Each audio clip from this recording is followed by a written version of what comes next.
Oloram Baljatetor Nervore. Welcome to Season 2, Episode 3, Complete Randomness, because we don't have a determined subject today. We do have language, however, so I'm going to go ahead and kick it off with that. We've actually got two sessions. Shannon was kind enough to get a session posted last Sunday after the podcast, so we're not going to hurt her too much on that. And we've got one posted for today already. So the two lessons today deal with more weaponry, and the other one is actions and types of people. So starting off with the first one, we've got cannon, which is drakon, a noun, which is a cannon, heavy gun, referring to ship weaponry.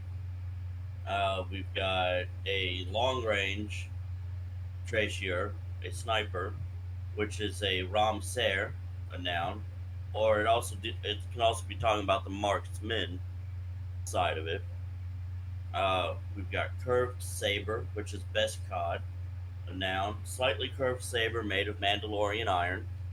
Artillery, traciat, noun. Uh, Lightsaber, cod owl, noun. No actual descriptions for those ones. It's pretty self-determinatory what artillery and lightsabers are. We've got a hilted weapon, which is a kadikan, very similar to a pick hammer, with one side sharp wedge and the other side a ribbed hammer. Uh, Now, for the ammo itself, which is a tebek, which covers all ammunition and ammo. The action of actually shooting Draciar, to shoot fire. Not actually to shoot fire, that would be a flamethrower, which I can't remember if we made that word or not. I'll have to go back and look. But to shoot or fire is Draciar. Not to be confused with Tracior, the actual pews. And the other lesson that we get today, the actions and types of people. We've got shock or stun, which is mere share. To shock or stun, literally knock someone out in their brain. We have the Keldabi kiss, which is Mersh Mord Aisha, which is slang for a headbutt. Basically, two Mandalorians kissing, but instead we headbutt each other so we don't have to take the helmets off. So the action of fighting is a Arkanir, to defend, Arenar, destroyer, as in the ship, is Nasht, unarmed or disarmed, Nikanish, separate, take apart, or sever, which is separate, take apart, or sever is Dartomir, which is a verb. We've got exile, Darvod, execution, carrying out. Execution, carrying out is Davab. Someone who commits atrocities is a Demigolka. I'm trying to remember who the Earth side of that would be, our current history. Can't remember who that is now. For what exactly? Demigolka, a real life monster or war criminal, from the notorious Mandalorian scientist of the Old Republic, Demigol, known for his experiments on children and a figure of hate and dread in the Mando psyche. I'm trying to the mustache man. Who? The mustache man. Maybe. Definitely not the Boogie Monster. Baba Yaga.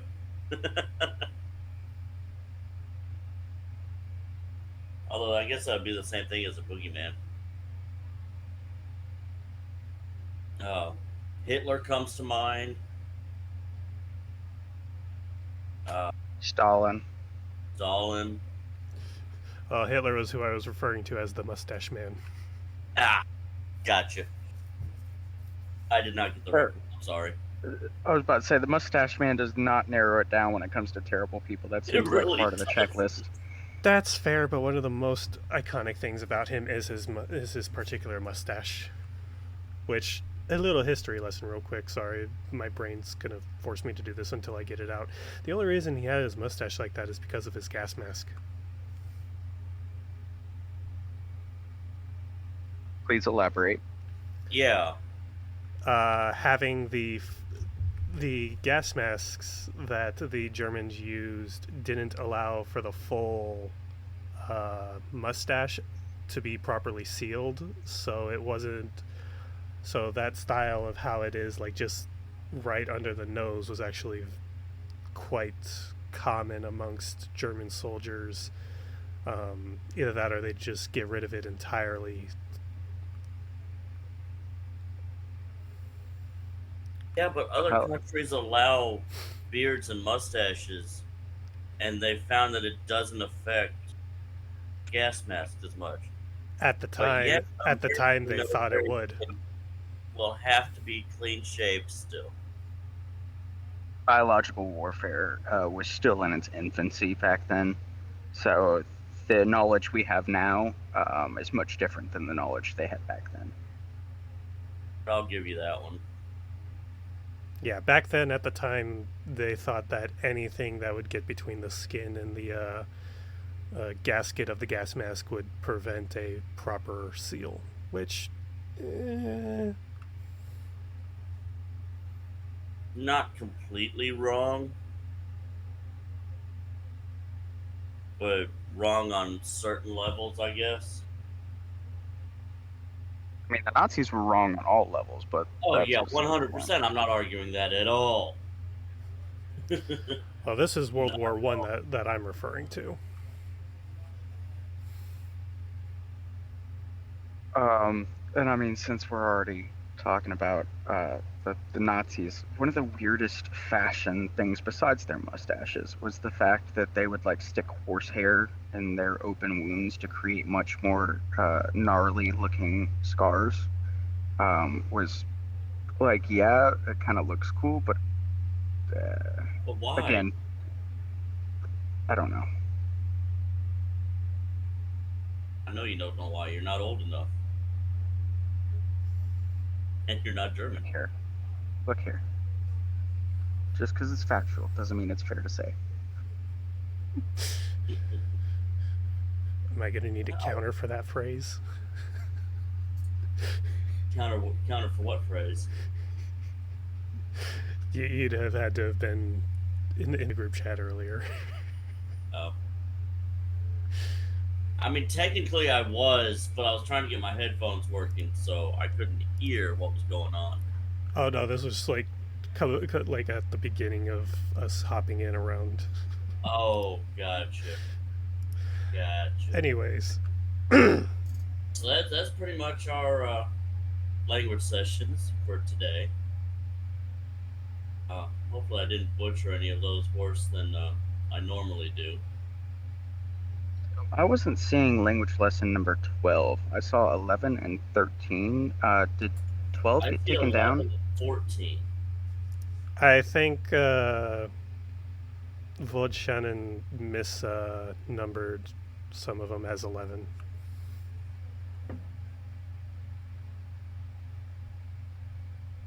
Yeah, we have 3 lesson 11s.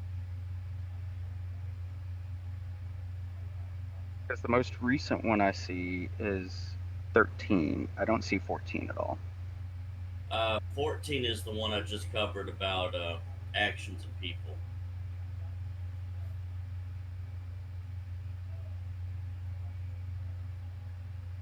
If you're talking about in the Mandor Mandoa, it may not be in there. Hold on. In the Joe Hassad server, she's got two 11s and then a 14. So, 3 11s and a 14. oh yeah, there you go. Yeah, that's actually where I was getting the lessons from, was the Mondoa server, the Joe Hassad server. Are we sure that our vote doesn't have dyslexia? We all have it to a degree. That's why I'm not making an issue out of it. Because my pronunciations, I have to go over them several times before even I get them right. Yeah, my dyslexia comes when it comes to food. Should I eat 3, 4, 5? It's all the same. See, I got this problem. I've got seafood. Fine. I seafood. I eat food.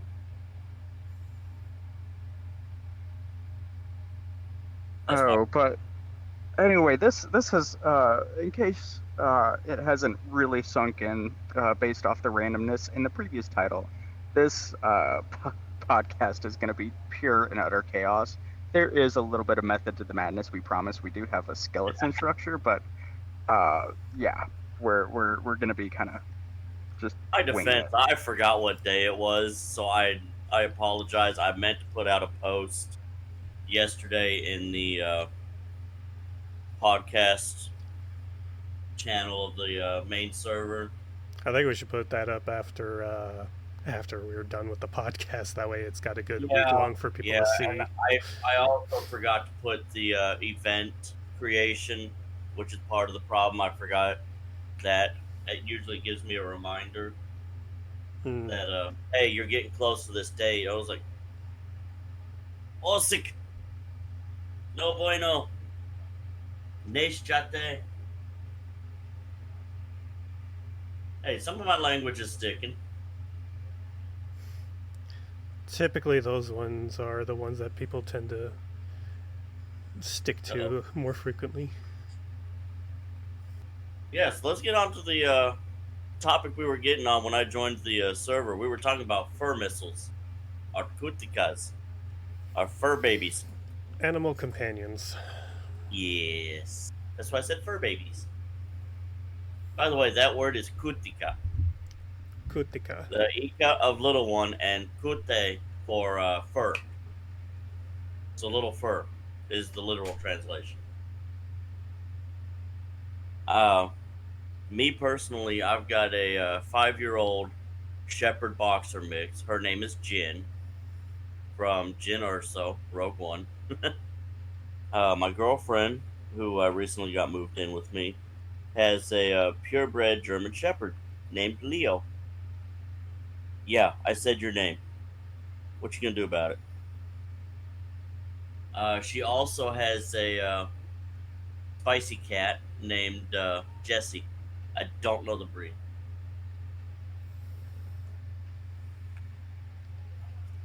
Does anyone really know unless their cat's breed? Uh, I'm sure she knows. I don't. Only reason I knew one of my old cat's breeds was because it was a Russian blue, which is apparently like I got it as a stray, and apparently Russian blues are like highly sought after. And like I just literally saw it, and I was like, "You're mine now," and grabbed it. Now, see, technically, I'm allergic to cats.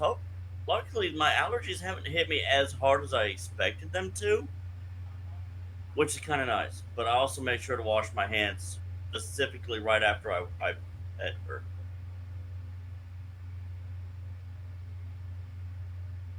So, kind of what we were talking about before.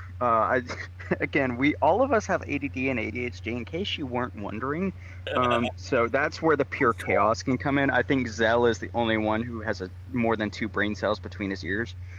You assume But- a lot, sir. I was gonna say, that's assuming a lot right there. I know, bold assumptions. Regardless, just having 4-legged companions, whether or not they are intended to be combatants or companions, I think it's very important for psychological and emotional support, because they can be your best friends and your safety net, if you will. Yeah, my doggy's my pretty girl. And I think she's laying on the other side of everything, so I can't really see her. Mine are the bane of my existence. Got two Australian Shepherd Dachshund mix and a Pit Husky mix, and they just drive me nuts with their energy. Yeah. Mine being 5 years old, she still has energy because basically she's a teenager now. But Leo, he's like 1 year old, so he's still got all that puppy energy, even though he's fully grown and massive as hell. So, two things. Number one, remind me to tell you about their decoy work. And number two, just for everyone's knowledge, I have a little Huskador, Labrador Husky mix named Pearl. I wanted to name her Ziva from NCIS. My ex wanted to name her Pearl. So we compromised and named her Pearl. But on a different note, I used to do decoy work for police dogs or military working dogs. And some of these dogs, man, I would much rather catch a heavier dog than a lighter dog, because the lighter dogs like to give you flying lessons, and the heavier dogs just want to bring you to the ground and just drag you around. Yeah. I have two brother sister white furred German shepherds of my own that just the female is a little princess and the male is he's a good boy. But freaking being able to, I'm not going to make it comparable to having a child, right? But there are certainly people that view their fur babies as their baby because they don't have children of their own. Matter of fact, I actually turned down a promotion because said promotion involved, you are such a, my dog just bit her own paw because it was in her face and she didn't like it. Anyway. That's about right. Yeah, sorry. Yeah, sounds about right. That tracks. Yeah, I actually turned down a promotion, or pay raise, if you will, because they basically said you can either have the pay raise or have the dog. And I was like, choose the latter. I'll keep the dog. Thank you. Bye. I'm gonna need more background on that. Why? So I'm a truck driver, right? And that being said, the pay raise was going to be for me to be a mentor, which means I'll have students on the truck. And the company policy says that there are no pets allowed, and she's not fully trained yet to be a service animal. We're working on it, but somebody's still a little spaz, so we're still trying to get the obedience down. She's got the task down, which is pressure therapy, but the obedience and the mindfulness are currently an issue. So until I can get that down, I'm not gonna try and advertise her as a service dog. So it's either her. Just yet. Yeah. Yeah, that's part of what Leo is supposed to be. He's gonna get trained as an emotional support animal, not as a full service animal. Yeah, he's definitely got that energy thing to get down. Which I think my dog is slightly helping with. Because when I first met him, oh man, he would not stop running around and jumping on me. He is currently chilled out, relaxing on the couch now. What about you, Zell? What you got? What's your fur babies? Oh, I had said a bit ago, there's two pure white fur German shepherds. They're 2 or 3 years old now. Still working on getting them trained to where they don't have to be on chained up in the backyard. No fence? We do have a fence. It's just my family's worried they'll hop it, and we have a big gate that the cars go in and out of that we don't want them running out when we go to leave. Yeah, I have recently had that problem with mine. She has escaped the apartment 3 times now since Leo moved in. Yeah, that's my Pit Husky. He has to be on a lead out back, even though the other two aren't. We have like 4.5 foot tall fences, but he'll jump the fence and sit at the front door. Like, you have an acre out back to run around, and the second we put you outside untied, he hops the fence to sit at the front door. Like, I don't understand it. He's trying to protect the entry, I guess. That's what makes I sense to me. I think he's we call him doggy autistic because there's just cues and stuff that he does not pick up on at all. He's just, I don't know, Him's being just dense. Him's yeah, just dense. well, being self-diagnosed autistic myself. I mean, I can see it 100%. Like, I took the RADS test and scored a 205. And it's just, I don't know, sometimes we question because, like, what in the world is wrong with you, dog? Yeah. I'm going through the chats, like I said, and in Cantina 2, I found a fun fact. The sea level at the Dead Sea is negative 1,283.99 feet. Below sea level, Yes. but yet still at sea level. Yes.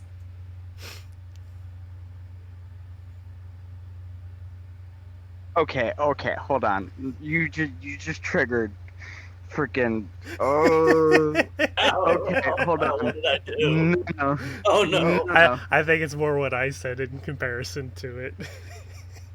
No, because I used to be a joint fires observer in the Marine Corps, right? I did artillery and aircraft stuff, and there's like 3 or 4 different units of measure when it comes to freaking altitude, if you will. There's sea level, ASL, and ground level, and then there's like a 4th one. ASL, I believe, do not quote me on this. I will get the general idea, but the term is definitely wrong for ASL. But basically, if you were to make the Earth a perfect sphere, like it's already kind of a perfect sphere depending on who you ask, but if you were to make a perfect sphere, that's what. Oh God, it's so. I'm over here laughing. You I have want me to insert intrigued. flat earther joke here. You have me. You have my there's attention. so much. There's so much.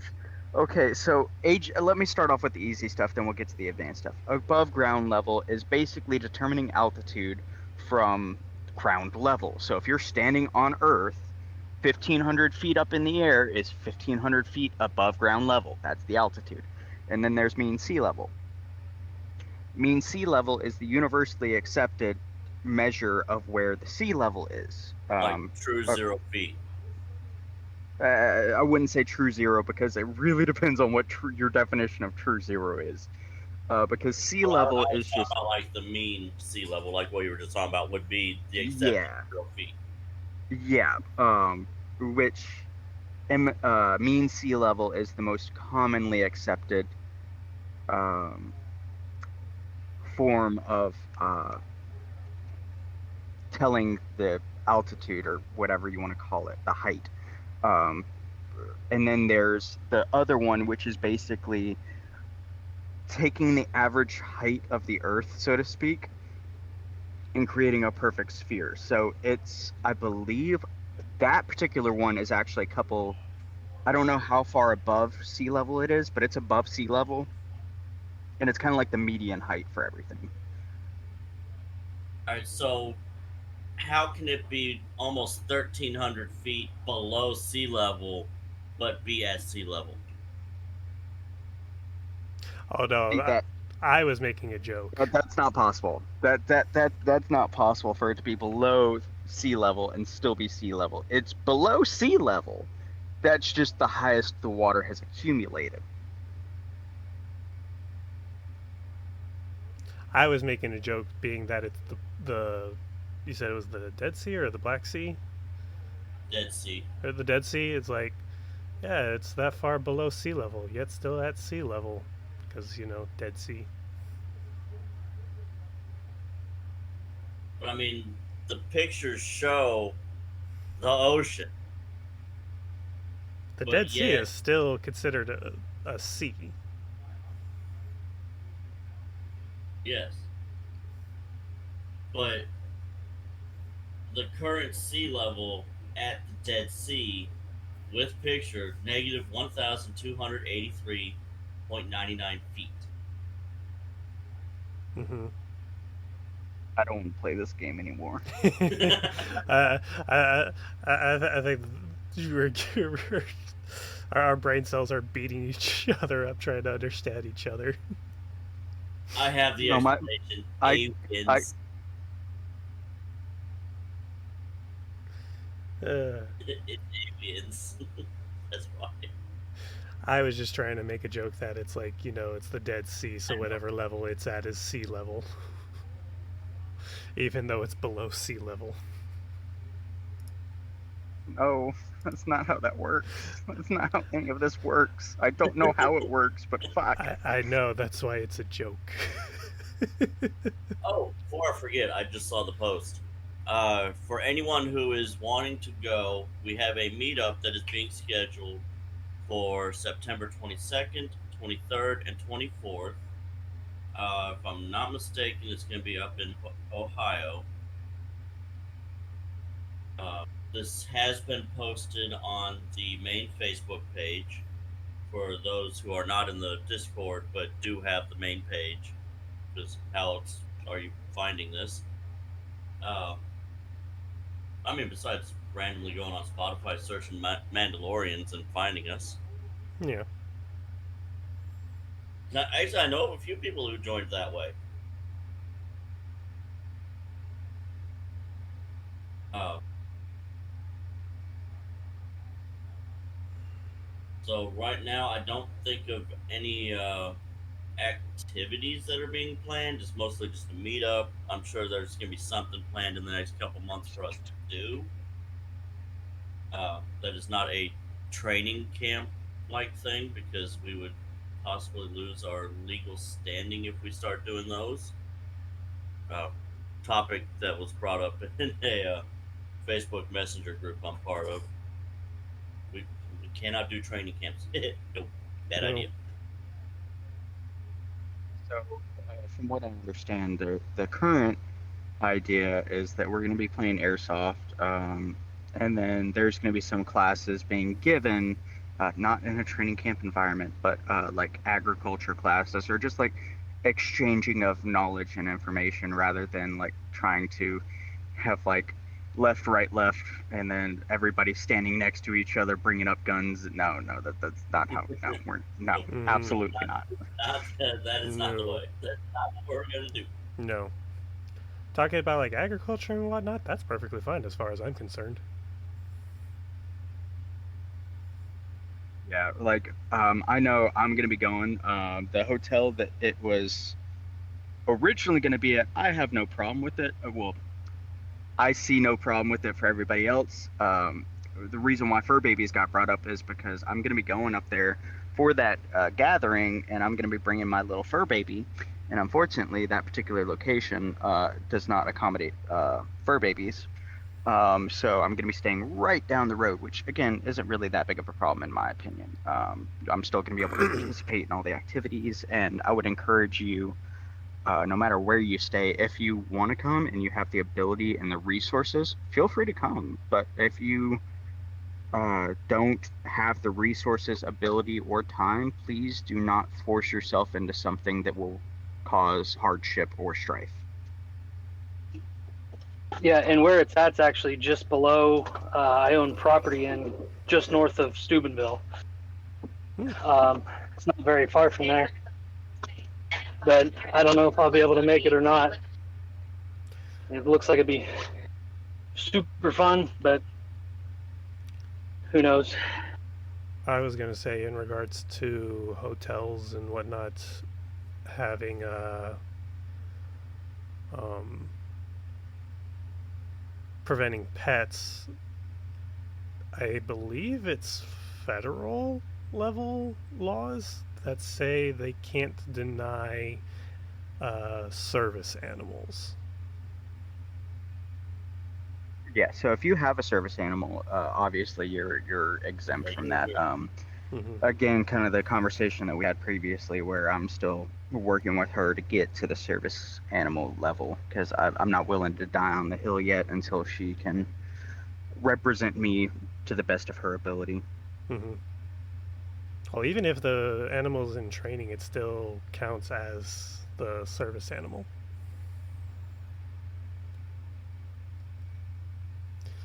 I'm gonna have to look that up. I'm a strong piece of advice for everybody listening, as well, and this is not a shot at Zell or anybody in particular, is trust but verify. So, Yes. like, Zell is telling me this, I want to believe him, and for all I know, he is right. But I want to be able to, whenever I show up, say, no, no, here's the proof, here's the pudding, Mm-hmm. eat it and weep. You know what I mean? So I'm gonna Exactly. definitely have to look into that. I am Um, no lawyer. I am no legal expert or anything. I just know from my personal research. Do your own research. Fact check me, whatever the case is. If I am wrong, please tell me. I do not like giving misinformation. Here's a couple words. I'm just randomly looking over my other screen. I still have the Mandor PDF up on it. We've got argue or dispute, which is meet akanir, or we've got dispute argument, meet akan. You can do that with them.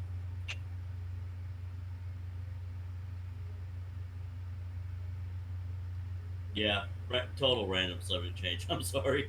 Oh. no, it's all good. Me and Pearl, my dog, have arguments and disputes all the time. Even though one of us is the human and one of us is not, somebody still manages to always get her way. And I'll give you a hint: it's not the human. Oh, so fun fact. I'm now in the Katome channel, so food is on my mind. Uh, my meat is done. Ooh. How'd it turn I've out? got. Ooh, I haven't tried it yet because I wanted it to settle. Mm. Because during the racking stage, the sediment will Mm-hmm. remix itself into the mead and the blackberry. And so I made it a base sweet tea mead. Like I added a gallon mix of Louisiana 1 gallon tea bag to it. And I also added blackberries into half of it. So I've got a blackberry sweet tea mead for 1 gallon and a 2 liter. I had enough blackberries, I just added the rest into the other one. I don't know how much of a blackberry flavor I'm going to get on that because the coloring is way off. Mm-hmm. But I'm looking forward to trying it. Did you muddle the berries before you put them in? No, I just strictly tossed them in. You probably, if you want more blackberry flavor, you'll muddling the fruits and berries and stuff gets more of the flavor and the sugar out. And the color is always going to be off. You're going to be, if you want the color, you have to add them in a second ferment to get a little bit better color out of it. Well, that's actually what I did was I had them go for about a week or two, and then I added the blackberries in and raisins to re-up the yeast, or to give the Okay. yeast something to feed on while the rest of the fermenting. Because this brewed for about a month, maybe 5 weeks. Yeah, that's about my average. Is roughly 4 weeks worth of fermenting before I cold crash it and let it sit and settle out, and then rack it off into bottles and stuff. Arrive at the destination on your.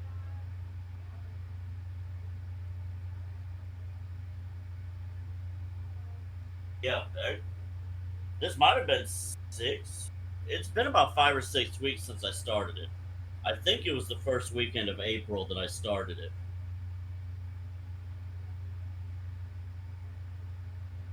Yeah, this would have been the 5th week, the end of the 5th week. What yeast did you use? Just regular Fleischmann's bread. Okay. No wine yeast. I'm cheap. Mm.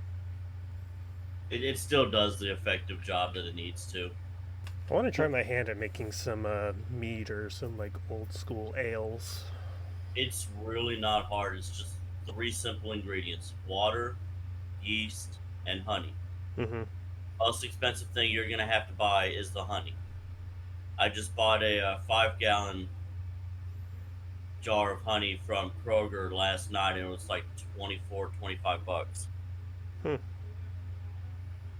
So Zell, Yeah, that tends to. I've noticed with the ones that I've done, I've used the Fleischmann's active dry yeast. Give it almost a beerish. Yeah, I do have a thing of I saw your message, Caber. I will try the wine yeast because I do have a pack of it that came with the glass carboy I bought, which I'm probably gonna buy another one instead of having to use my 2 liters for that. I'll just use the 2 liters for consumption storage and Yeah. brew the carboys. Yeah. Red Star, blue packet, and yellow packets make good mead. The Red Star yeast, their wine yeast. That's like a Premier Blanc and Cuvée, something I think. I can't remember. I use a specific mead yeast that my wife found on Amazon. It's in a yellow package. But yeah, the active dry yeast tends to give it a beer-like flavor, just simply because it gives the bread the bready. It's like Yeah, a bready flavor. I can agree with that. So I've also changed the subject from the meat. Uh, my 3D printer is humming behind me, and that made me remember I've started mass producing the Vod Carota Bescars. I've actually been pronouncing that wrong. I've always thought it was Carta Bescar because it's Kar Bet and Ta. No, it's Carota Bescar, the Heart of Iron.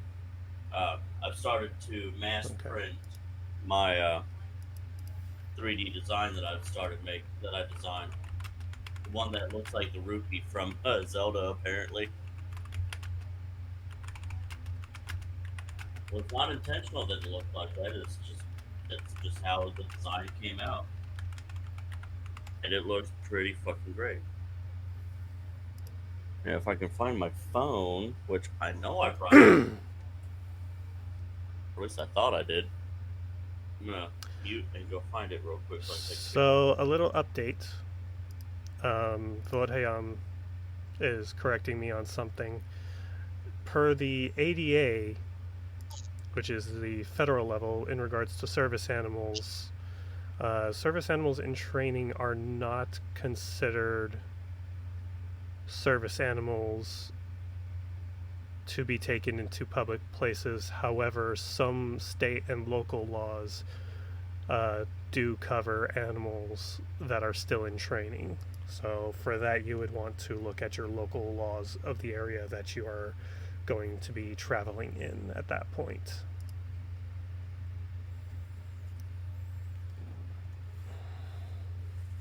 Yeah, and for anybody that is wondering about like the sources for that information, if you just go ahead and like I sent Zell the link for the actual ADA website, so that way he could as well verify that the website I got it from was the actual ADA.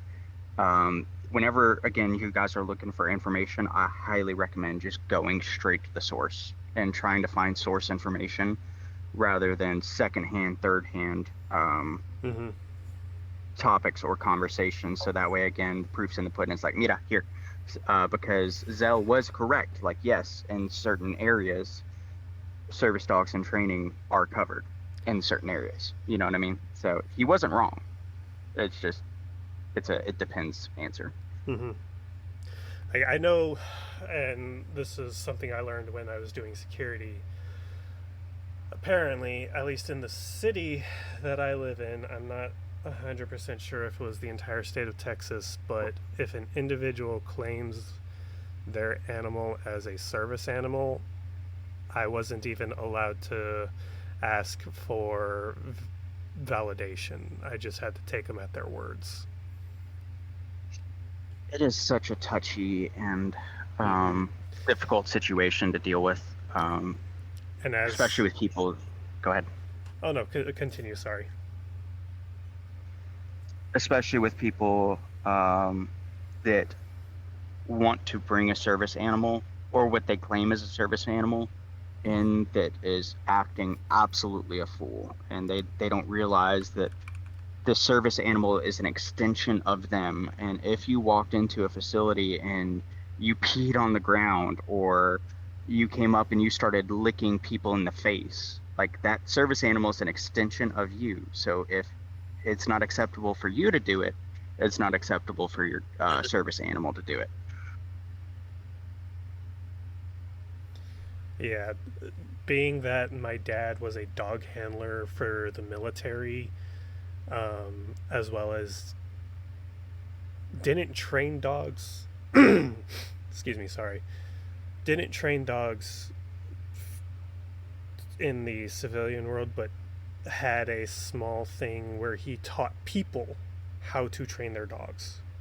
Because his thing was, I can train your dog, but if you don't know what you're doing in regards to the training that I give him, he's going to look at the dog's going to look at you like you're stupid and not listen to you. So then the training's nothing. It's for nothing.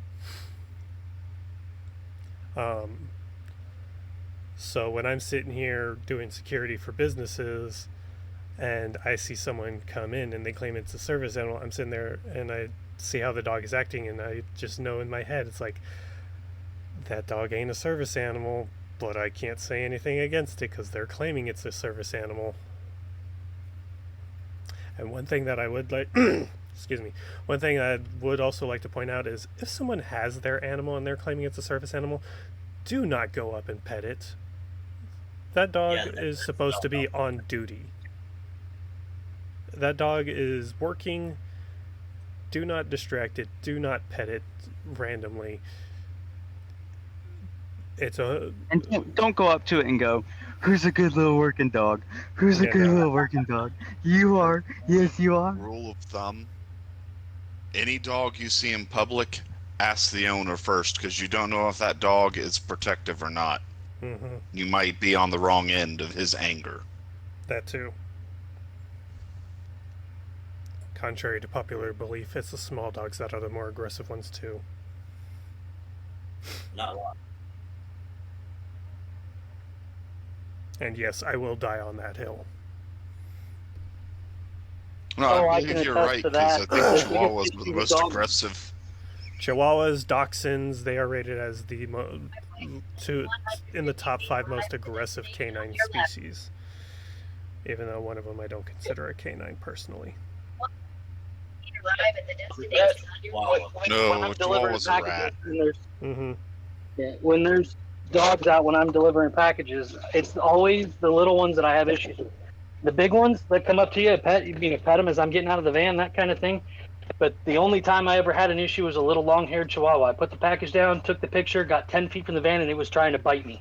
Mm-hmm. Like, I set the package down right next to it. It didn't do anything. And as soon as I got back towards the van, it's just tried to attack me. And I'm like, I will kick you. But yeah, just if you see a dog in public, be mindful that it may not be friendly, even if it is a big dog.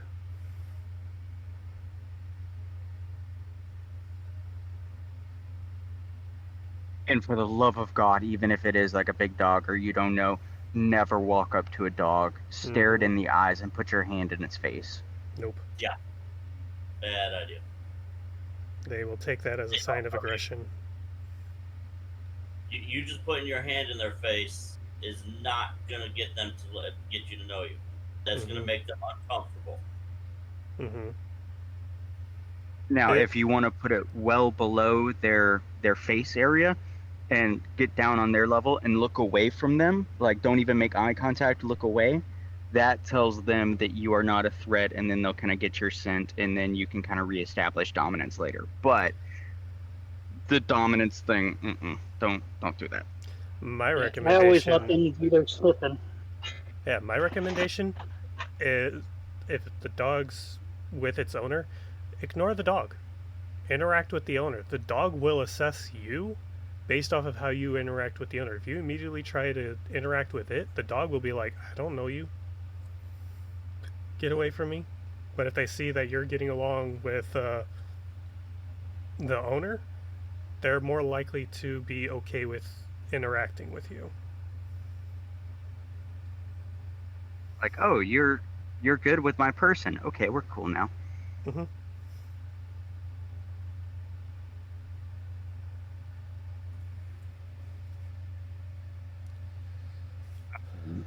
I miss my cat though, man. I had a little black cat that I called Jade. She was a little freaking criminal. Like, I joke around about Pearl being a menace to society. No, Jade was a criminal, man. I have multiple photos that my ex got of Jade. Like, let's say I was had my back to the cabinets or something like that, and I was just having a conversation. My ex would just randomly take out her phone and take a photo, and I would just freeze because I knew what was happening. And she would show me the photo, and it was my cat right above me on the cabinet, just looking down like I could fluff you up right now and you wouldn't even know.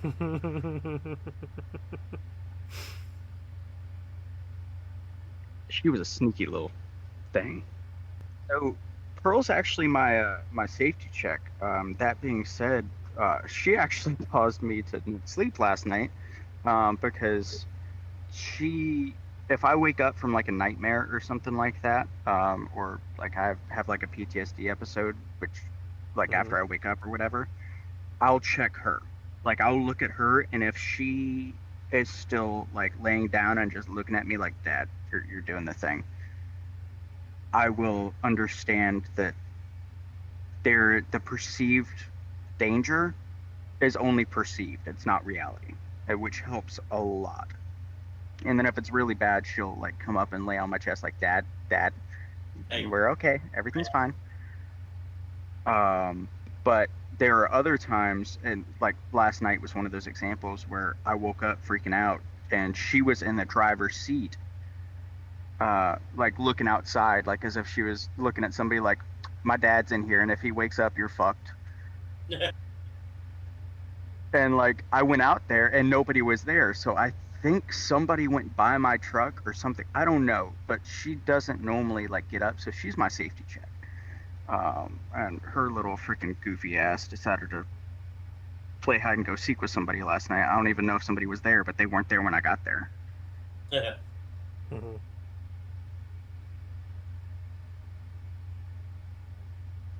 She's like, when he wakes up and he doesn't see me there, he's gonna be up here and he's not gonna be happy.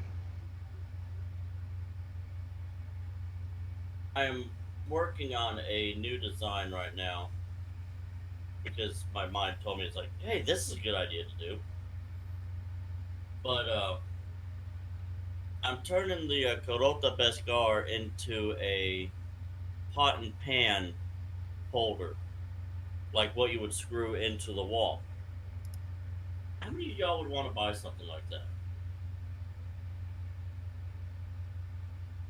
I'm gonna have to need to see like what it is that you're referring to understand what it is you're thinking of making. As soon as I finish this design, I'll add it into the chat discussion. One thing I know I'm gonna want to talk to the other Jihad Sads is I've been trying to think of a design for the language for an alphabet that's more handwritten friendly. Yeah, the one we have is the Mandor script is pretty decent for typing and stuff, but handwriting is a little sketchy. Almost need to be like Japanese has like Romanji and Kanji, where one's a lot easier to Mm-hmm. write by hand than the other. Well, Romanji is specifically the English alphabet. Or the... Yeah, I was just using it as a reference point like that. They have the two different ones. One's easier to, to accumulate to what we know and easier for us versus the traditional one. Yeah, Japanese Romanji, which is the English alphabet, kanji, and then katakana and hiragana. They have like 4 different alphabets. That's actually a really cool design. I just had this idea as I was doing that. I was like, this is somewhere where we can hang our keys or something. Mm-hmm. Or our weapons. I would have to redesign like how to actually put our weapons on it or our armor on it. But this would be somewhere where you can hang those. Because it's really hard to tell, but it's the same shape as the Perota Beskar that I posted right above it. It's just I put literally that's a J in Tinkercad, and I just chopped off the top of the T, or the top of the J.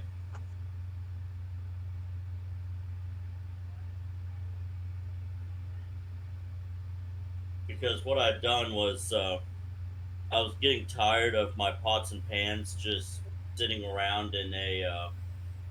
But yeah, that would make a nice little like key hook or something like that. Yeah.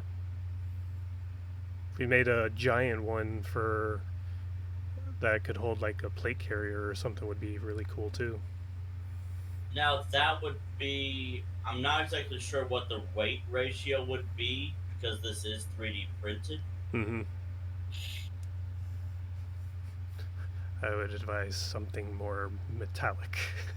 Yes. Or at least something with a metal core. But yeah, as far as animal companions go... That's what I saw in my head right after you posted that. Mm-hmm. Do it again. As far as that... I want to... That's a phrase. That is now on the list of phrases I need to learn in Mendoa, along with my greetings and salutations that I usually say. But as far as animal companions go, there are good companions, there are bad companions. I'm not going to tell you what you should have as an animal companion because my good and bad companions is my list of I feel are good and bad companions. Your list may vary and be different. Like, I think a Burmese python is a bad animal companion to have. Yeah, no, snakes and lizards, keep them away.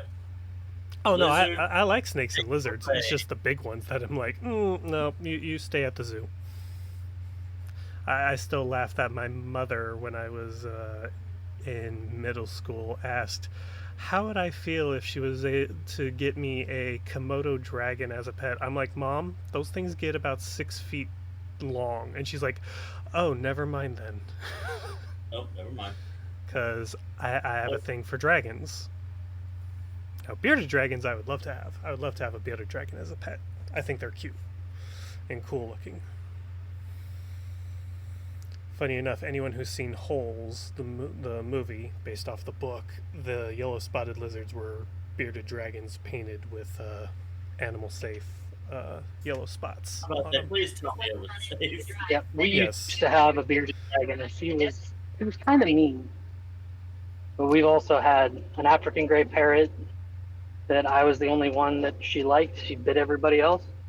She tried to bite my youngest daughter, and that was that. He had to go. Mm-hmm. They can bite through rebar. So. Mm-hmm. Yeah, I'm good not having a bird as my animal companion. Except for maybe a falcon.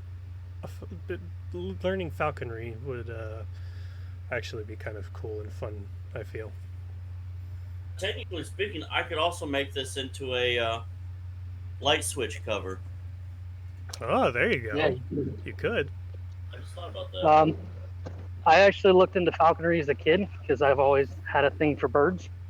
And it's hard to find. You have to do like 2 years as an apprentice class, which means you have to have a general or a master class that sponsors you and works with you and goes through that stuff. And trying to find a general or master class anymore that's even willing to do that is really hard. That's the only reason I haven't done it. Mm-hmm. And then, because like literally the laws regarding it are literally a little front and back 2-page pamphlet, at least in Ohio.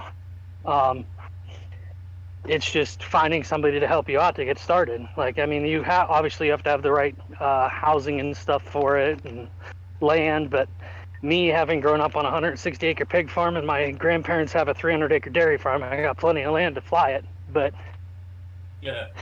trying to find somebody to sponsor me to help me through it, it's impossible. I've met one other person in the entire east side of Ohio, and they're like, well, we're not taking an apprentice right now. I'm like, sweet. Yeah, there's a blacksmith shop that I thought about apprenticing in at here locally, but sadly I never had the time. And I got bills to pay. Don't we all?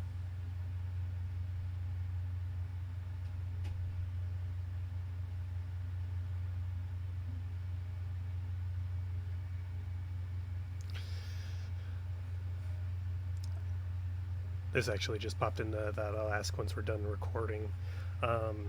Do we want to switch over to a topic of, because I know me and Hayam had talking about like camping and kind of continuing the homestay discussion from season that y'all were going over in season 1? Oh, the homesteading. Mm-hmm. Yeah.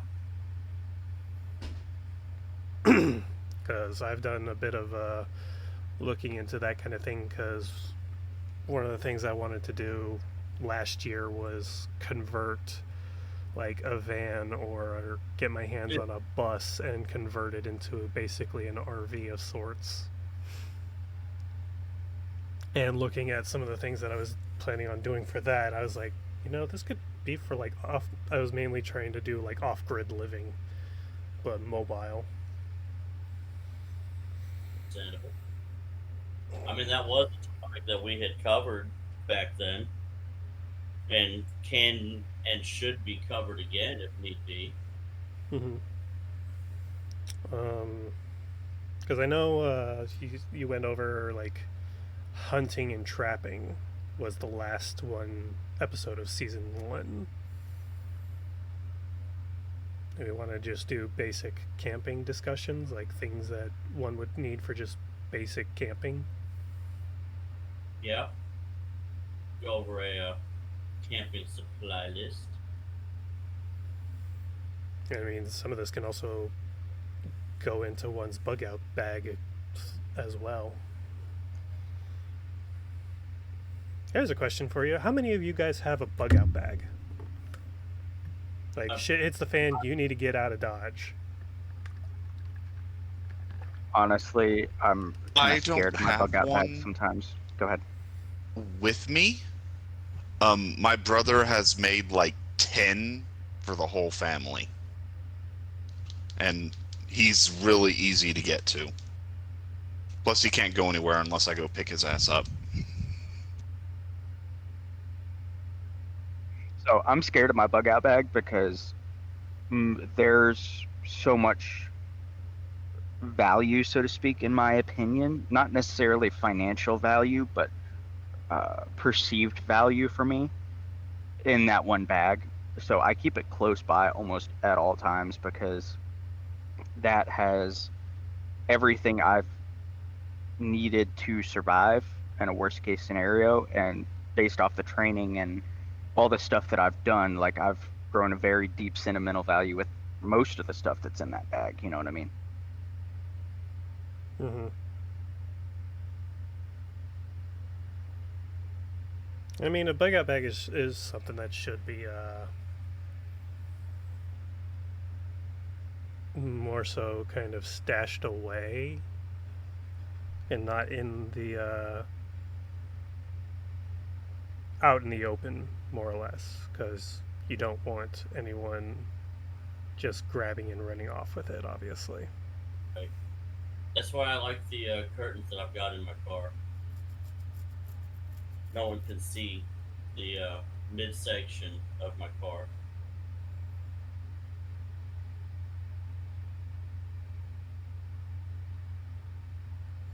Mm-hmm. Um, but back up Definitely. to camping. Obviously, biggest thing you should have when going camping: shelter, And yes, a tent. And if you have a tent, you should know how to properly set it up before you even get out to your campgrounds. it'll be a yeah. You don't want to be there and then spending hours trying to figure out, okay, where does this go? Where does this go?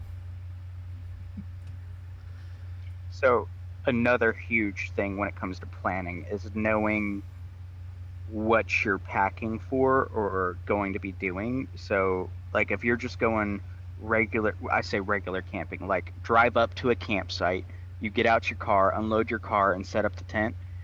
That's going to be an entirely separate set of gear rather than throwing everything you can on your back and then hiking that thing in. You know what I mean? So Mm-hmm. also keeping in mind what you're going to be doing with said gear and how you're going to be bringing it.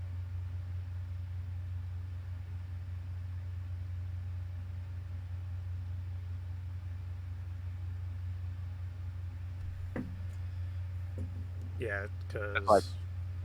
I was about to say, I'm a huge fan of glamping, like glamour camping, because we live in the modern day. I'm sorry, I'm going to enjoy the privileges that we have afforded to us in the modern day. That's not going to say that I'm not going to train to uh, be able to not survive on the glamorous camping. Like I'm still going to know how to start a fire without matches Mm-hmm. or a lighter, all the basic necessities. But why abuse yourself? Why not make it fun? You know what I mean? Mm-hmm. I mean, get to know that you're going to have to, if ever survival depends on it, that you're going to need to know how to camp without the glamour. Oh, yeah. Oh, 100%. Yeah, I see nothing wrong with glamour camping, Oh but. no, I'm not saying that. Please don't take that way. Oh, no, no, no, no. That, I'm not. Sorry if me saying that was taking what you said as a negative. No, that's not what I'm I a meant. I'm offended and triggered. Too bad. Wah. You can do cry about it. Want some cheese with that wine? I'm lactose Yes, intolerant. No thanks. I am too, and I'm non-compliant as fuck. Oh, same. 100% same. But yeah, I'm thankful that I did living history and Cub Scouts and learned how to do yield camping. Yeah, not gonna lie, that was a good skill to have. Learned while living in Guam. Learned coconut husk is a very good tinder source. Oh yeah.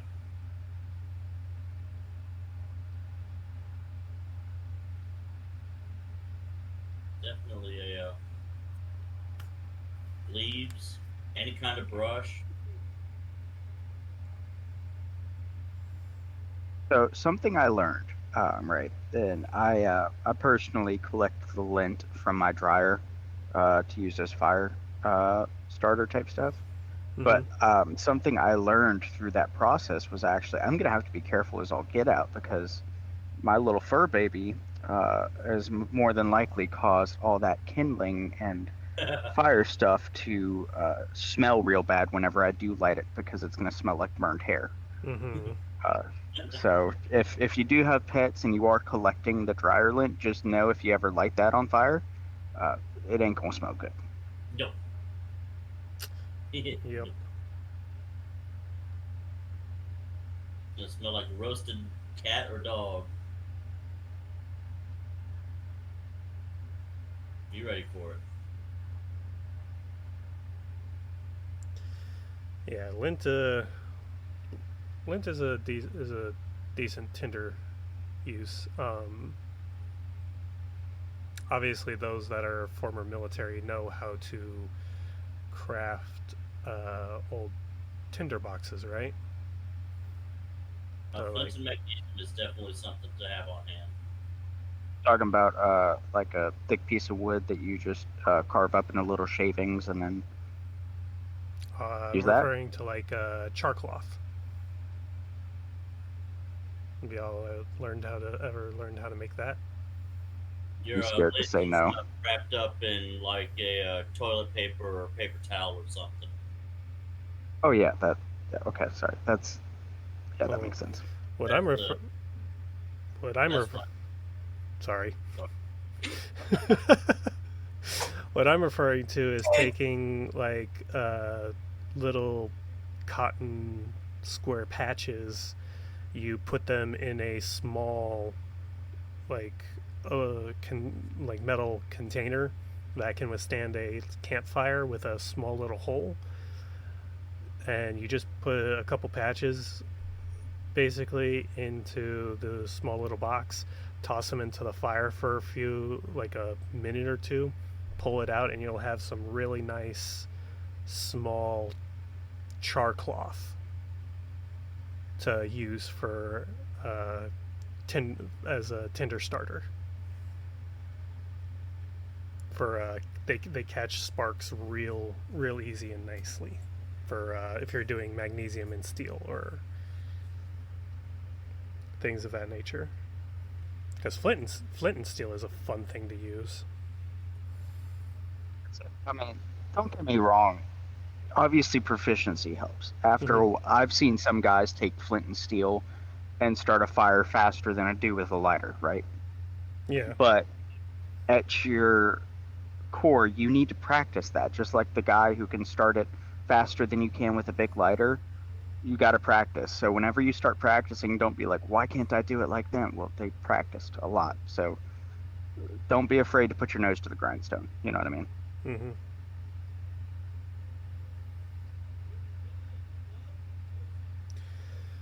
Um, Another thing to keep in mind when camping is the animals in the area as well as the foliage. Ooh, leaves a 3, let it be. I am used to camping like in the mountains of Appalachia and all that, right? Mm, And just in the Georgia area as well. And bears aren't terribly prolific, but I still, every time I go camping, if I'm out in the woods and not in a built up area, I always throw a bear bag just out of habit because the last thing you want is to hear that heavy breathing right outside your tent and going, oh fuck, I left a snack in here. mm-hmm. An airtight container is your friend in that situation. Not wrong. Not. Yeah. If there's wild animals like a bear in the area, do not keep food in your sleeping quarters.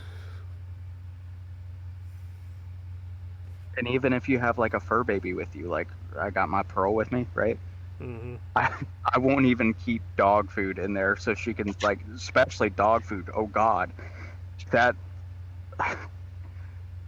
yeah, don't be Yeah, stupid. where I'm at, black bears and mountain lions. I'm just on the skirts of Appalachia up here. My other property where I grew up, there's bobcats and black bears, and there's actually a couple mountain lions that a guy has as quote unquote pets that got out one time and killed a bunch of people's animals. Clothing as well. Keep in mind when you go camping that your clothes are able to handle the wooded environment if that's kind of where you go. Oh, I mean, I can't bring the frilly shirt. I mean, you can, but it'll probably get snagged if you plan on doing any hiking. Hiking, you don't do that on clam.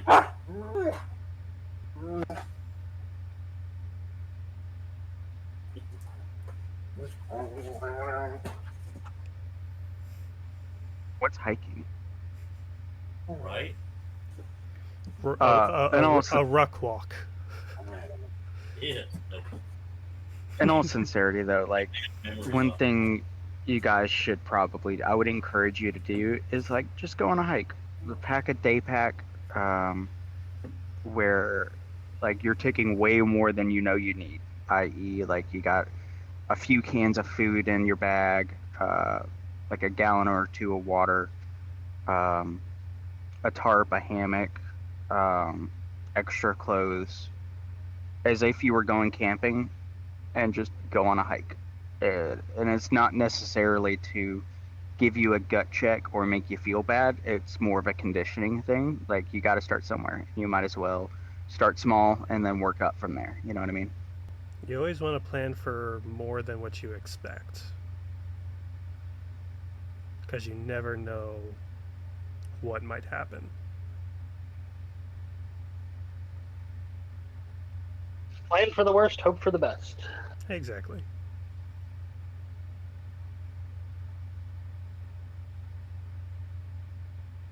Part of why I got my ham radio license, and I almost always have a radio on.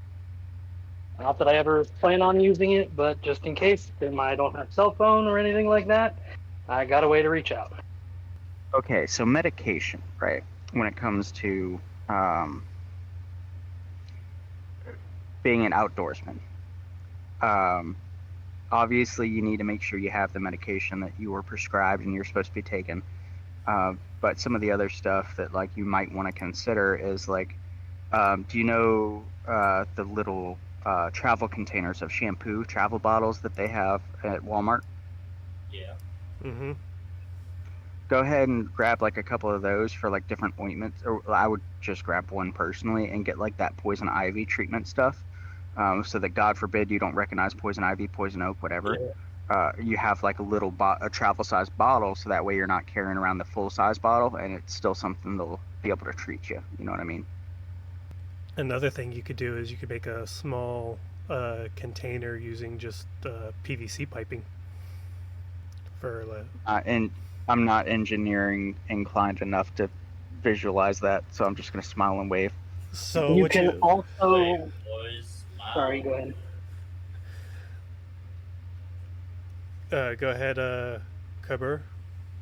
Yeah, you can also use plastic drinking straws. Melt one end, squeeze a little bit of ointment in it, and then use a lighter and pliers and melt the end and cut it and just do little individual dose sections. They take up a lot less space and they're dosed individually. If you need a little spot here, a little spot there, you're not opening up the brand new whole big tube of it and then having the end of it get all funky and having to throw the whole tube away. Mm-hmm. It It's allows you. actually really smart. Yeah, I remember hearing that for creams as well as any powders as well.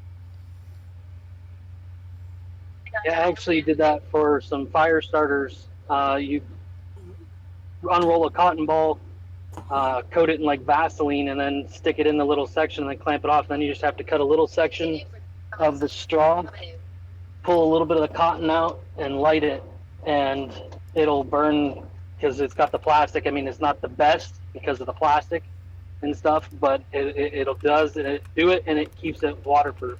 There's something that the King of Random showed how to make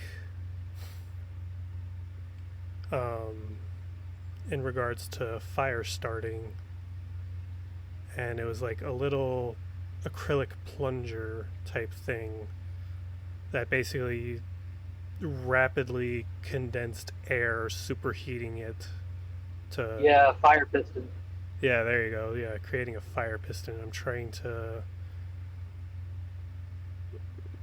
remember where that was, because that's a cool little tool to have. Just because it rain or shine, it can actually help with doing fire starting.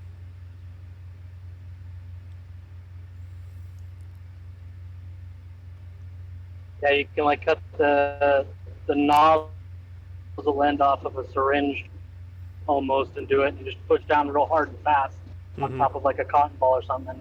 The the compression, it essentially works like a diesel engine does for combustion. Exactly. I'm gonna share this in the. There you go. For those who are interested in the DIY acrylic fire piston. But in regards to what I was saying for the PVC piping, it's used for like items that you wish to sort of keep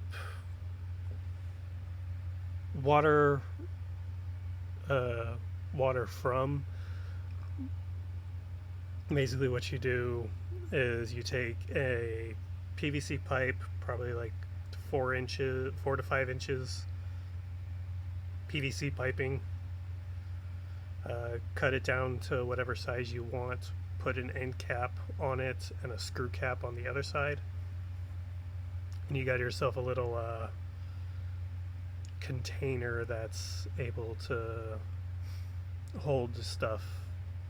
You could even bury it in your backyard for storage of items as well, if you wanted. Yeah, a lot of geocachers use things like that for their geocaches. Mm-hmm. Yeah, you put a standard end cap on the end and then a clean out cap on the other end, and it just screws tight. You can even get the some of the clean out caps have a rubber gasket O-ring on them that you seal it even better than the standard screw-in clean out cap. Yep, make it water and airtight at that point. Yep. Put some oxygen absorbers in there and some moisture absorber if you need to, and there you go. You got yourself a cache. I've seen You can people... you can get buckets like that too at Home Depot. They're called gamma buckets. They're just a bucket you snap the lid on, and then the lid's got an O-ring seal that screws in tight and ratchets down. If you don't want to buy them new like that, a lot of the like pizza places and bigger restaurants, they buy their pickles in buckets, and they have those same style lids that seal that way. I use that for some of my long-term food storage. Like I'll vacuum seal rice and flour and stuff, and then put them in that bucket as well.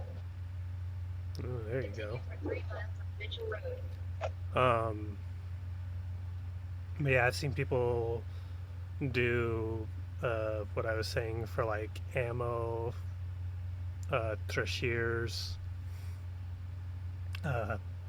storage of money, that should something happen and they need to leave the area, their valuables are hidden and protected for when they come back. It's also like an extra layer you can put if you use like a bigger bucket like that, bury it as cash. If say your house burns down and in the middle of the night you have to run outside your underwear, you can just run to the cache and grab an extra set of clothes or whatever out of it, and not be stuck without some kind of clothing kind of deal. Because I know like my kids, they all sleep in the nude, all 4 of them. There's nothing we can do about it. And if that were the case, you're not going to have time to stick clothes on before you have to get out of the house. So that would be an option. Like I know we have a shed that's a couple 100 feet from the house that we can put, we put totes of some extra stuff back there just in case kind of deal. But anything like that is always helpful, an extra layer of redundancy. It can also be used out at a campground for similar things. If you use it to make a canister for holding some food, using big enough PVC piping, you can hang it from a tree to prevent bears hitting at it. Something that I would recommend if you're planning on going hiking is bringing a canteen or a camel pack. and have a Sawyer filter. Yes. If you have to fill from a creek or a stream or something like that, it'll at least filter out most of the very vast majority of it. And even the little $20 ones, I think, filter 100,000 gallons, and then you can just flush it out and keep using it. I have one that stays in line on my hydration bladder, and I do have a go bag. I'm in the middle of redoing it because apparently some critter got into it and decided to eat into my little bag of coffee. So there's coffee grounds all through it. Even though it was vacuum sealed and everything, they got into it and got into the coffee, of all things. I mean, coffee does smell good. Yeah, it does. I keep a little bag of coffee because I don't use a conventional coffee maker ever. I use a pour over with, and then have an electric kettle that I temp control the water to pour over it. So even making it in a cup, I'm not opposed to having grounds in the bottom of the cup either. So Yeah, I'll pass on that one myself. Camping blanket. Oh yeah, thermal blanket. If it's gonna be cold. I bought yesterday for $6 too. wool blankets. I love Amazon returns. If you plan on being out and you wear wool socks when it's cold, the way to eliminate blisters is you wear nylon dress socks underneath of the wool socks. It keeps the moisture wicked away from your foot. The wool will keep you warm even when it's wet, but it also creates blisters with the moisture. So the nylon socks eliminate the blistering issue. Learned that on some winter bivouacs when I was in Civil Air Patrol. Oh, speaking of wool, if you're planning on doing any campfire cooking, if you can't get your hands on like fire retardant gloves, wool gloves are going to be your next best friend.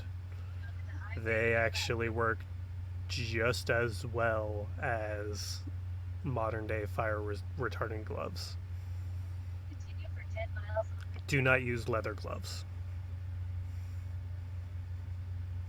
I really want to ask why, but I've only been half paying attention. I'm sorry. So the reason why you don't want to use leather gloves is due to the fact that leather isn't that good of a protection from heat, as well as for like a fire cooking situation. For like welding work and whatnot, by all means use them. They'll be just fine. A lot of welding gloves are made out of good leather, but for a cooking situation, they don't do well at preventing heat all that much.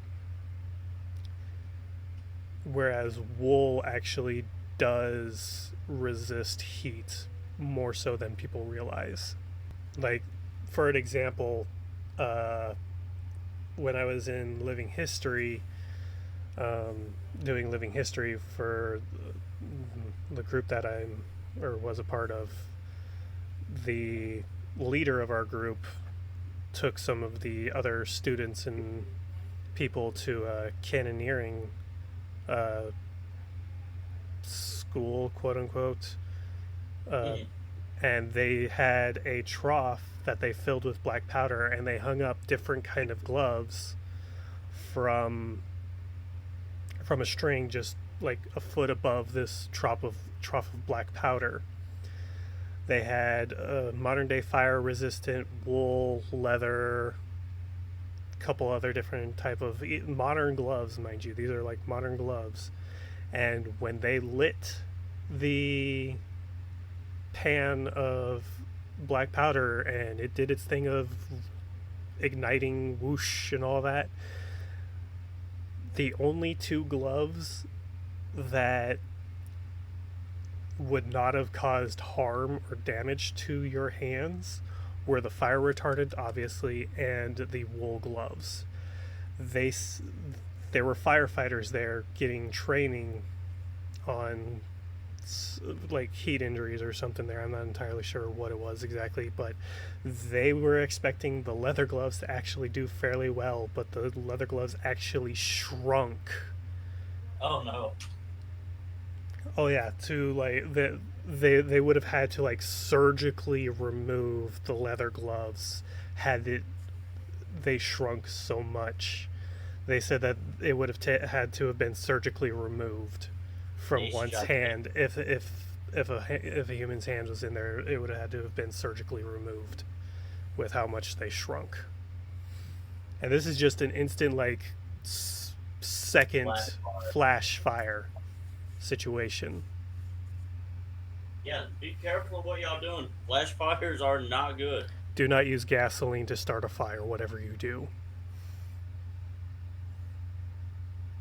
I love using gas to make fires, but if I'm doing it, it's for fun, and I'm not wearing gloves. It makes nice boom. Yes, it does very nice explodies. But yeah, sticks, twigs,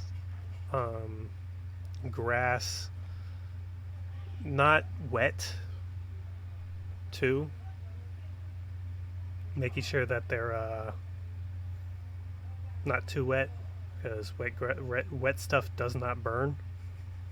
No, it does not. It makes nice popping sounds as it's trying to warm up, though. Mm-hmm. Yeah, don't use sandstone around your fire pit. It likes to hold moisture and pop and shatter and send shards everywhere. Concrete's the same way. Don't use what? Concrete. Sandstone or concrete? Anything that has air inside of it. Oh, yeah. Bad idea. Mm-hmm. You're asking for some shrapnel. Yes. You don't. Big sounds, but don't be anywhere near it while it's going pop. Mm-hmm. Exactly.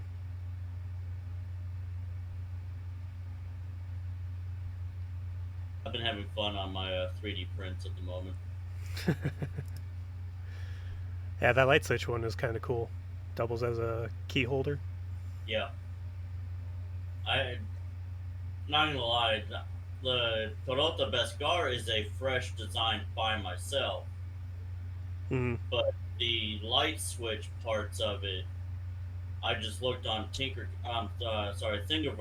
a while ago, sometime last week, and printed a one switch light switch gameplay, and I just used that as a template for where the holes and stuff are supposed to go. Nice. Because my girlfriend, she likes to leave stuff sitting around, so I was like, I'm gonna make a dog leash holder. I made a light switch gang plate thing, so that way we can start hanging stuff up if she would use it. No, you don't. Bye.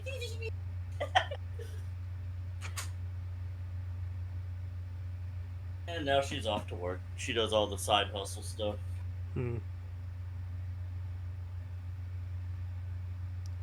And I've also got a Toyota Beskar with the Mandor gripped for This Is the Way and VOD, which I think I had put in the Armorers Guild Discord. No, which one? I'm looking up for it. Nope, I did not actually put the Mandor on it, but I had put the when I announced that I was going to be mass producing and selling them. Mm. Oh, you're referring to the Facebook. No. In the Discord? Guild Discord server channel.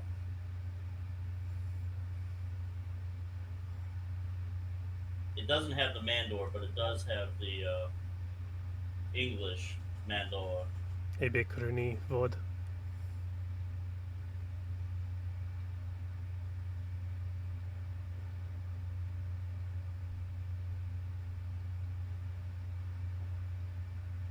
But I can't.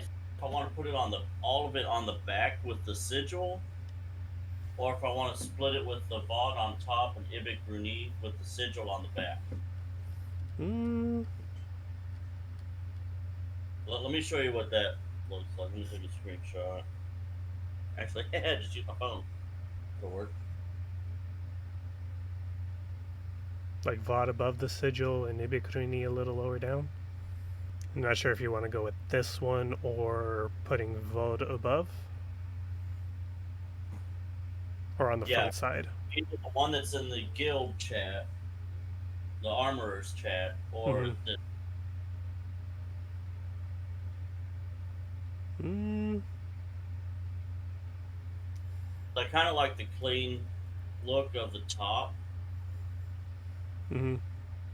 with the text and stuff on the back. Yeah, that I would that I everything on the backside of the Heart of Beskar, I would say, makes the most sense. Oh, I also got a lot of what is it? We got like 20 of them for $6. I went on $6 day.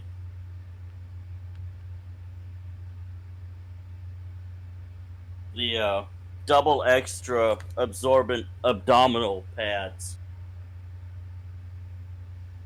Post a picture of this camera.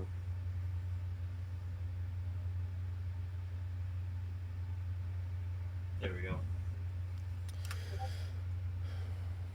Where'd you?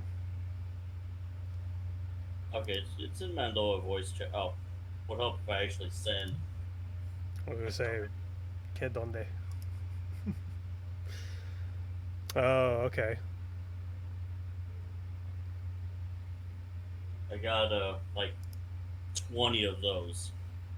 In regards to the discussion of last week for medical supplies.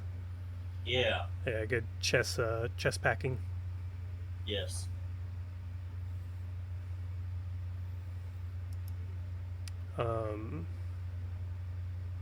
Trying to think, because talking about like the PVC piping and everything's got my brain going into fabrication and whatnot. Holy dude, I paid only a third of the regular price for these. Holy shit! Where at? It's super hot bins. Okay. There's a 50 count on Amazon for like $20, and I'm pretty sure I got. I'm gonna have to count them, but it might actually be a 50 pack for $6 because I went on $6 day. Got a webcam. I got a garden hose. I got a USB wall plate, which has got 5 uh, additional socket, like regular sockets. Got 3 USBs, 1 USB-C. I think this was like $12 on Amazon. I got it for $6. Nice. I'm definitely going on Wednesday. It's 50-cent day. I'm Oh. just gonna buy open boxes. Oh hell yeah. That's the downside. Is they're unopened boxes there too, and they have a table where you can go and say, it's like, hey, I want to get these open to see what they are, and you can choose whether or not to get them still. Maybe one of y'all can tell me what these are for that I got. What's what? Hold on. Oh, I also got an alarm system for $6. Oh, nice.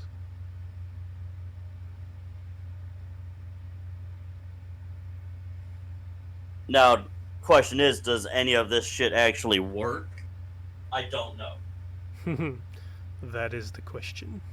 Because these are Amazon returns. Mm-hmm. Good. I just set the damn thing down on my phone. No wonder why I couldn't see my phone. It tends to be how that works. So that's something else that I got. That's the alarm system. Good luck with that one. Why is that? I mean, usually if it's returned, something's wrong with it, or the person's just not following the 10% rule.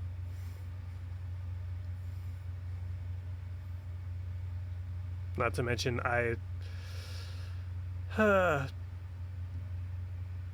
security Wi-Fi to me doesn't always go hand in hand personally when it comes to security products. So the item I'm uploading now, I have no shabla idea what the Haran this is. It's a pouch of some kind. It's got reflective material on it, and it's got a hook and loop closing mechanism.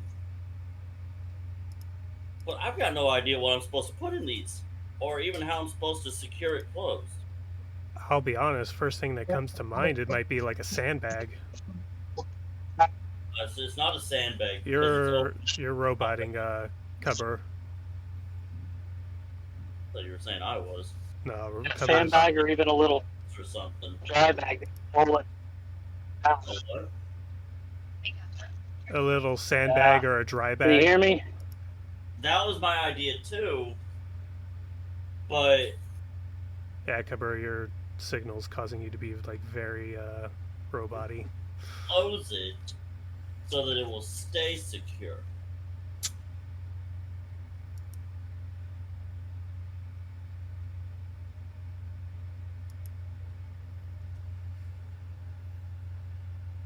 It's not. Roll Yeah. it, then Velcro. I thought, but the top will just unroll itself. Unless I roll it all the way the hell down. Like roll it twice.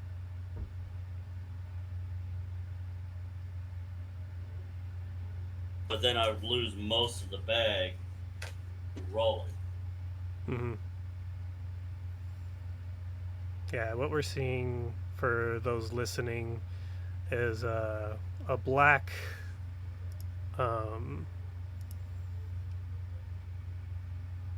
nylon, would you say? Like a black nylon bag with some reflective tape around the bottom, has a like Velcro strap off to one side that looks like it. That's about how low it's going when I actually roll it twice. That's not even 3 times, that's just twice. Mm-hmm. It takes up half the bag. So if I ever put anything in here, I think it should only need to be done once. no, it just doesn't work like that. Mm-hmm.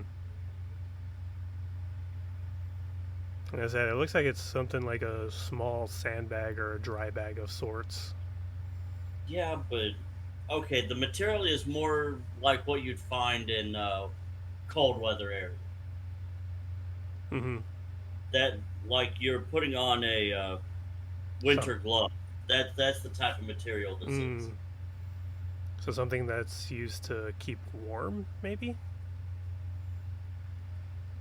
Yeah, but it doesn't have fingers, so what am I supposed to do? Just Well, it's clearly supposed to it's clearly supposed to be something that something gets put in. It's not clothing, by the looks of it, right?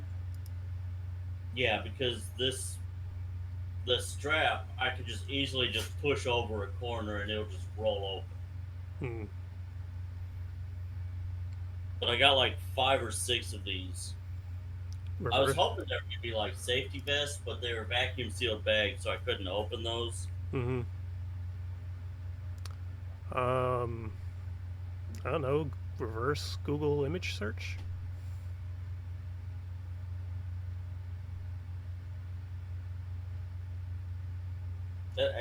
Your reverse just made me think of something. I'm gonna reverse the bag and see if there's a tag or something in it with an item number. Oh, there you go. If you have that, I can type it in real quick for you. And no item number inside of the bag.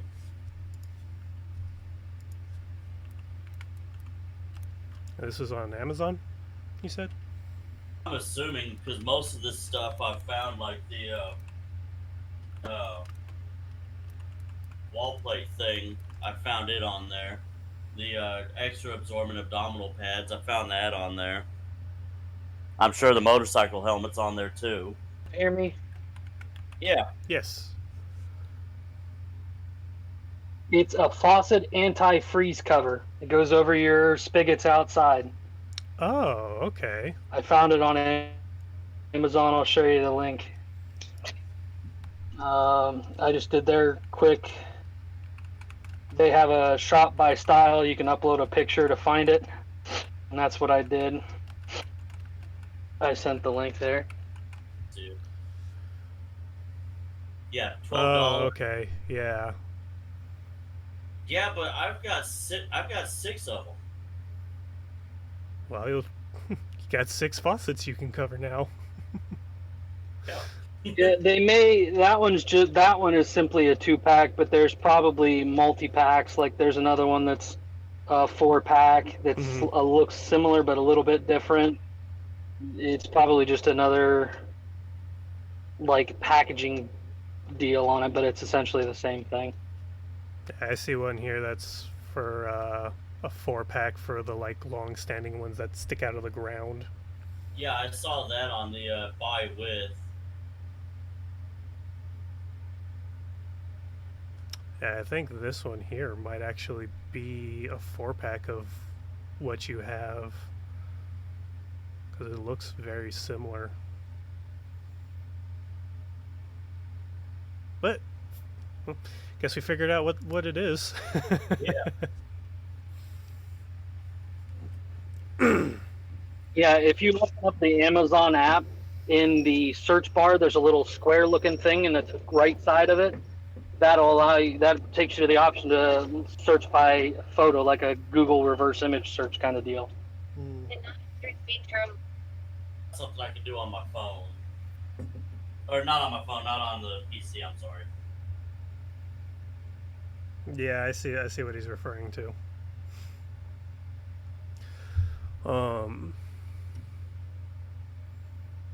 Yeah, this truly has been a random podcast. Currently sitting at 1 hour and 57 minutes. Probably going to cut out about almost 10 minutes worth of dead air and non-needed information. Don't forget my bad joke. Oh yeah, that too. Yikes. Mm-hmm.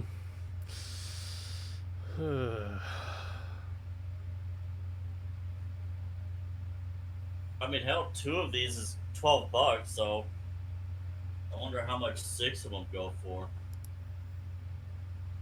And you got them all in a single pack? No, it was 2 3-packs. Oh, it's 2 3-packs. No, I'm seeing a 4-pack going for 34, but that's the like longer ones.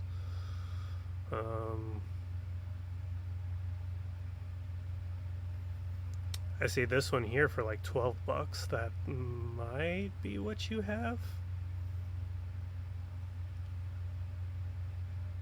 So going off of that, I'd say you got about a 50% discount. Oh, easily.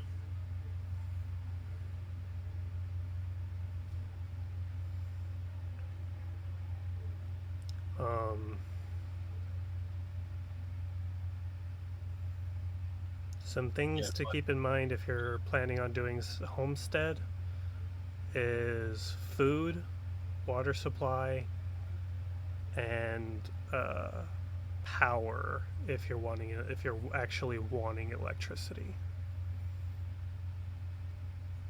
Also, you can find most of this stuff at Amazon return bin places. Mm-hmm. And the most you'll be spending is like, I think Thursday is like $8 day. I need to find one of those return bin things in my area.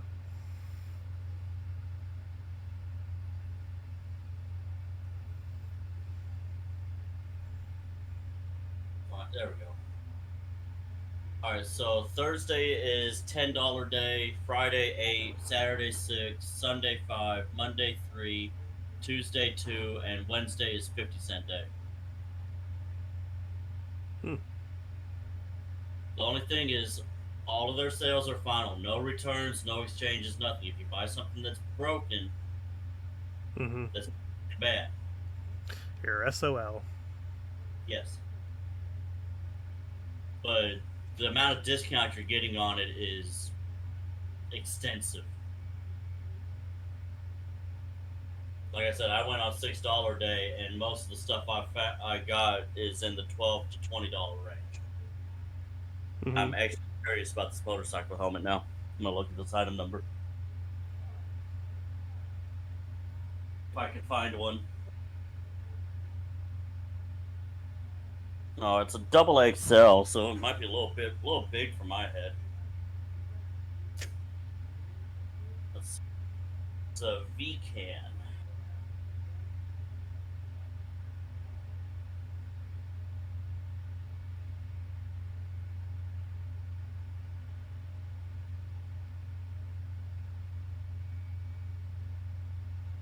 Number something. Mm-hmm. Take this tape off here. Yeah. Take y'all a nice little picture. Hmm. Dude, the design on this is nice.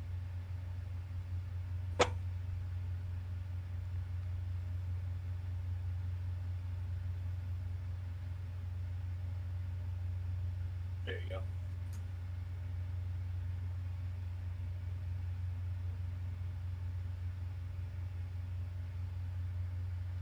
Oh, that's a nice helmet. There we go. Found it. $49.99. Paid $6. So you ended up paying more. What? You No, said, this is a $50 helmet. oh, the helmet. $49.99. Sorry, I heard $4.99. I'm sorry.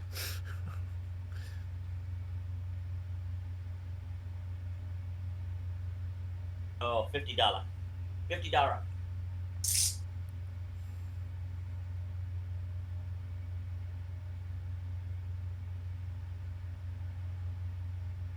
It definitely got some wiggle room. So apparently, I am definitely not an extra large head. That's good to know. Yeah, double XL, 63 centimeters for the helmet.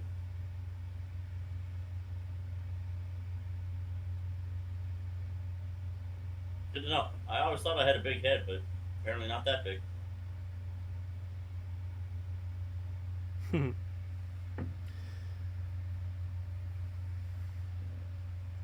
eBay, you go. Have speaking of helmets, have you thought about your uh, your buckets design? Actually, I've got one that I was looking at. It's a 3D print model, but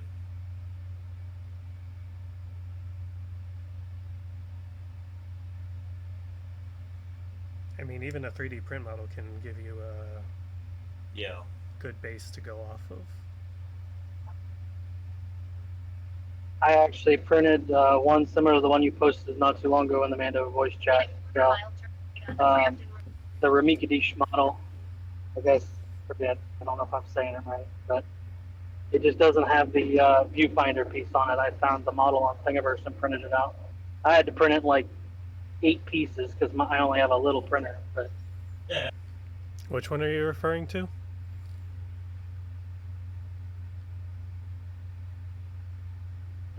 it's the, let's see, there's a, it's very similar to the one you posted on April 30th here in the chat, the picture. Oh, okay. I thought you were talking about. Without the viewfinder thing, but there was a model on Thingiverse for it, and I found it and printed it. Yeah, I'm thinking of doing either that one or going with the what is it? The Recon helmet from Halo.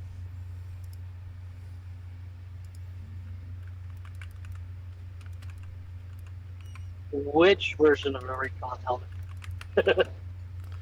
That's a good question.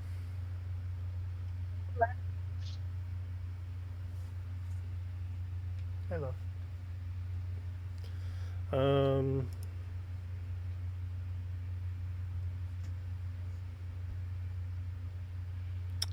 Definitely not the Halo 5 version.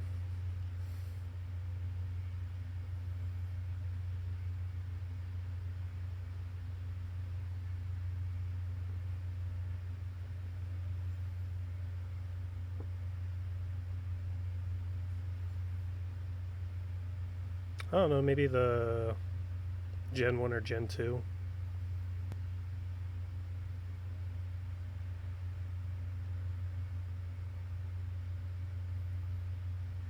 Seem to find the print that I'm looking for in my saved stuff.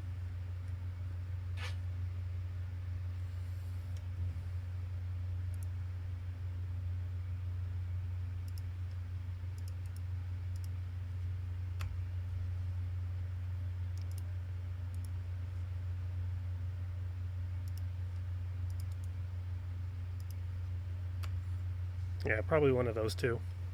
But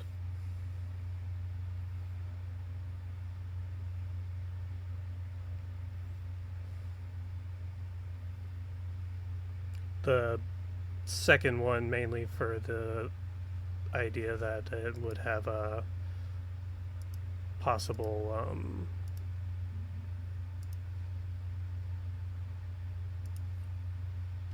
like a gas mask kind of.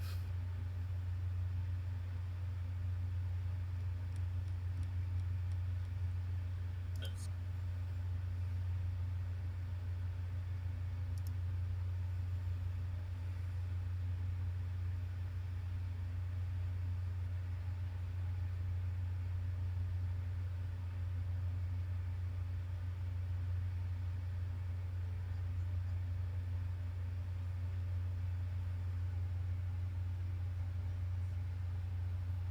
Correction, Halo 4's recon helmet I would strongly advise against.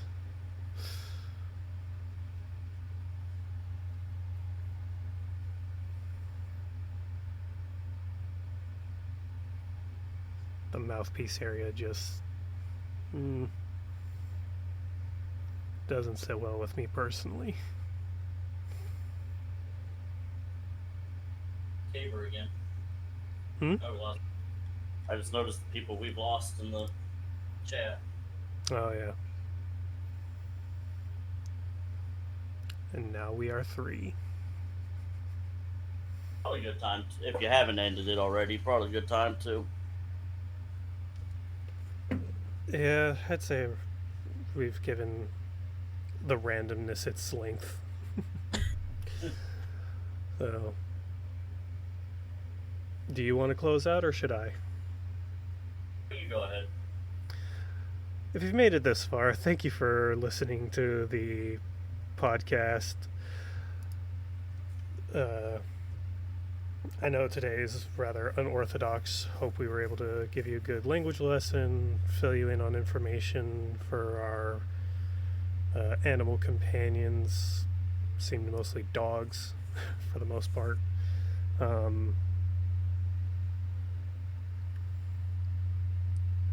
Check us out, Facebook.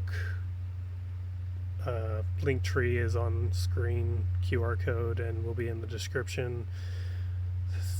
If you have any questions, feel free to check us out on the Discord, Instagram, Facebook, the Way of Mandalorian Religious Movement, right? Right.